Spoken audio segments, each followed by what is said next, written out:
Okay, now we're going to be doing a double crochet.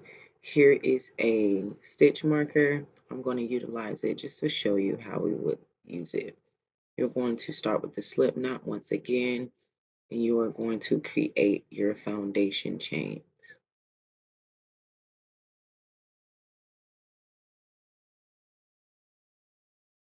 You're going to put the slip marker in the 5th stitch to mark where that stitch is so that when you continue, you don't forget your starting point or ending point.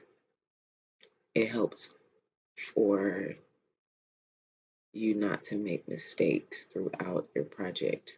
You're going to yarn over just like a half double crochet, go into the stitch,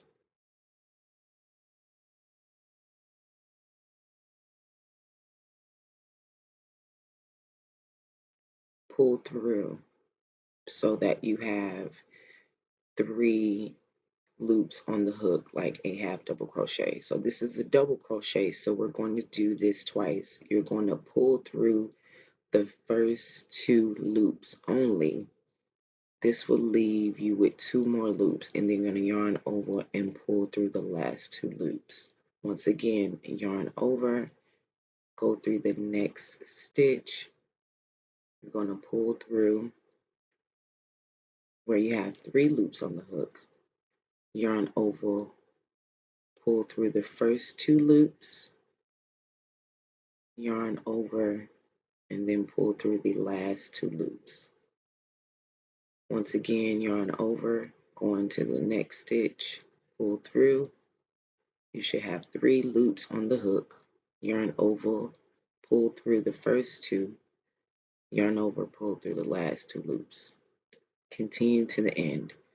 Yarn over, go into the stitch, pull through, 3 loops on the hook, yarn over, pull through the first 2 loops, yarn over, pull through the last 2 loops.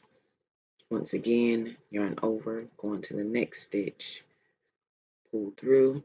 You should have 3 loops on the hook, yarn over, pull through 2 loops, yarn over, pull through the last 2. This is how you would create double stitches.